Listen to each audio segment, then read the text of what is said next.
پڑھ کے سنائیے تو بچہ سناتا ہے تو باپ کو یاد نہیں، اور باپ سناتا ہے تو بچے کو یاد نہیں۔ یہی تو سیکھنے کی چیز تھی، اسی لیے تو اللہ نے ہم کو انسان بنایا تھا۔ اگر گھر میں ایک ماحول بنایا جائے، گھر کے جس طرح سے دسترخوان پر کھانے کے لیے بیٹھتے ہیں، وہی اگر 10 منٹ مذاکرہ ہو آپس میں کہ تم کو کتنی سورہ یاد ہے، تم کو وضو کے فرائض یاد ہے کہ نہیں، غسل کے فرائض یاد ہے کہ نہیں، نماز کا طریقہ معلوم ہے کہ نہیں، 70 سال ہو گئے نماز پڑھ رہے ہیں، پاؤں کیسے رکھا جائے نماز میں یہ بھی پتا نہیں، ہاتھ کہاں باندھنا ہے، کیسے باندھنا اس کا بھی سلیقہ نہیں، سب کچھ سیکھ کر کرتے ہیں، لیکن جب دین کی باری آتی ہے تو ہر آدمی مفتی بن جاتا ہے، ہر آدمی بغیر پڑھے مفتی بن جاتا ہے۔ وہ مفتی نہیں ہے، وہ ہے دین کو منہدم کرنے والا دجاجۃ المخلات۔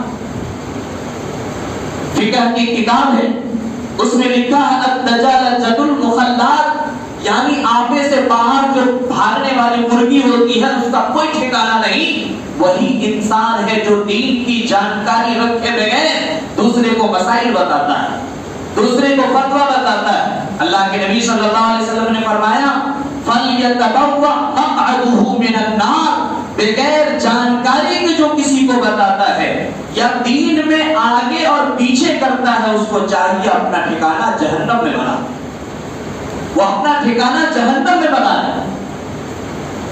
اس لیے دین میں کوئی مذاق نہیں ہونا چاہیے، یہ دین بڑی محنت سے ہمارے پاس آیا ہے، بڑی قربانیوں کے بعد ہم تک آیا ہے، یہ ایسے ہی نہیں آیا، ان کے پیچھے لاکھوں کروڑوں جانے گئی ہے، تب جا کر کے آج ہم لوگ مسجد میں بیٹھے ہوئے ہم خطبہ سن رہے ہیں۔ وہ اپنا نہ جانے، اگر ان کی قربانیاں نہیں ہوتی تو یہ پیشانی کہاں کہاں جھکاتے اور اس ہاتھ سے کہاں کہاں گھنٹیاں بجاتے، یہ ہمیں بھی پتہ نہیں۔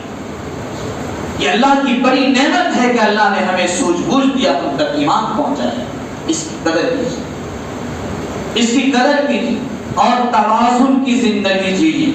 توازن، آج 1 لاکھ روپیہ ہے تو چلو 2 دن میں اس کو ختم کر دو، اور کل 1 روپیہ بھی نہیں ہے، اب گھر میں کونا میں جا کے بستر پر پڑے ہوئے ہیں، کیوں جی ہلنے کا من نہیں کرتا، کیا ہوا، پیسے نہیں ہیں۔ اس کو توازن کی زندگی نہیں بولتے۔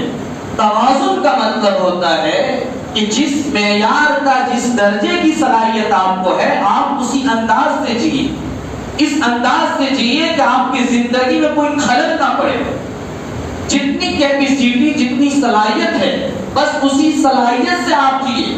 آج کیا ہوتا ہے، ناک کے لیے شادی بیاہ میں انام سنام خرچہ کرے گا، انام سنام، جتنا ان کا درجہ نہیں، حیثیت نہیں، اس سے بڑھ کے خرچہ کرے گا، ہم ایسا کھلائے، ہم ویسا سلائے، ہم ویسا بچھائے، اور شادی کے 10 دن جب گزرتا ہے تو پھر جا کر کے گھر کے کونا میں بیٹھ کے روتا رہتا ہے، اس کا 1 لاکھ روپیہ، اس کا 2 لاکھ روپیہ، اس کا اتنا روپیہ، اس کا اتنا لاکھ روپیہ ہے، بس پوری زندگی گزر جائے گی، قرضہ ختم نہیں ہوگا۔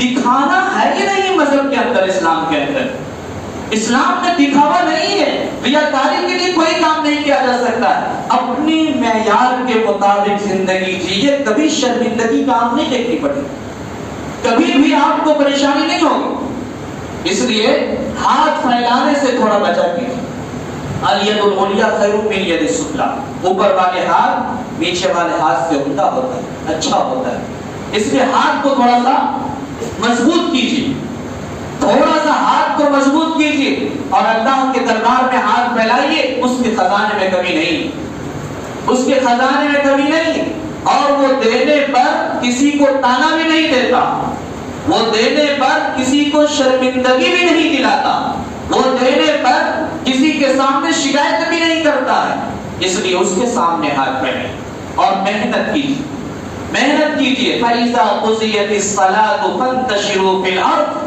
جب نماز سے آپ فارغ ہو جائیں تو اللہ کی روزی تلاش کرنے کے لیے زمین میں پھیل جائیں، اور وَاذْكُرُوا اللَّهَ كَثِيرًا، ایسا نہیں ہے کہ روزی تلاش کرنے میں چلے گئے تو اللہ کو بھول گئے، بس 2-4 لاکھ روپیہ کمائی ہو گیا ایک دن میں، اب پتہ چلا کہ اللہ ہم کو یاد ہی نہیں، لگ گئے اسی میں اور لالچ میں آ گئے، کہا نہیں وَاذْكُرُوا اللَّهَ كَثِيرًا، اللہ کی روزی تلاش کرنے کے لیے جائیے تو بھی اللہ کو یاد کیجئے.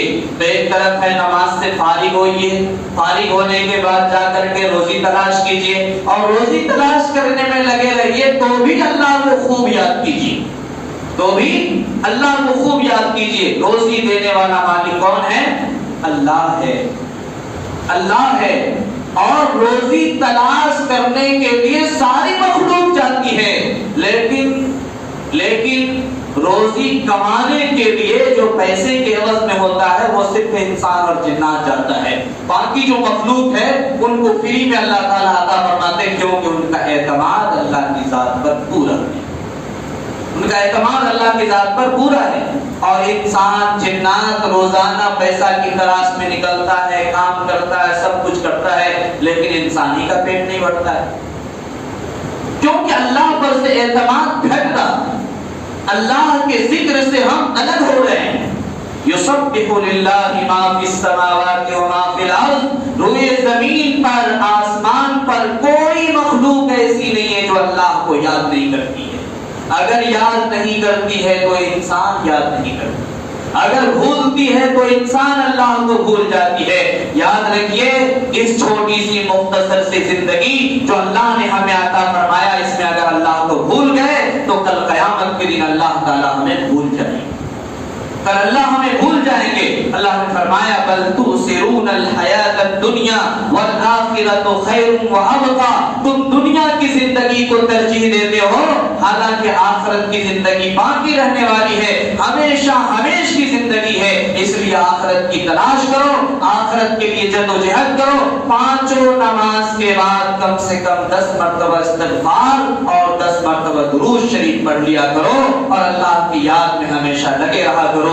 جو جتنا اللہ کو یاد کرے گا اللہ بھی اس کو اتنا ہی یاد کرے گا. فاذکرونی اذکرکم واشکرونی ولا تکفرون. تم مجھے یاد کرو میں تمہیں یاد کروں گا، تم میرے نعمت پر شکریہ ادا کرو میں تمہاری نعمتوں میں اضافہ کرتا رہوں گا. میری ناشکری نہ کرو، ناشکری کرنا یہ شیطان ابلیس کا کام ہے. اللہ تعالیٰ ہم سب کو صحیح سمجھ عطا فرمائے، کہنے سننے سے زیادہ عمل کرنے کی توفیق نصیب فرمائے. وما علینا الا البلاغ.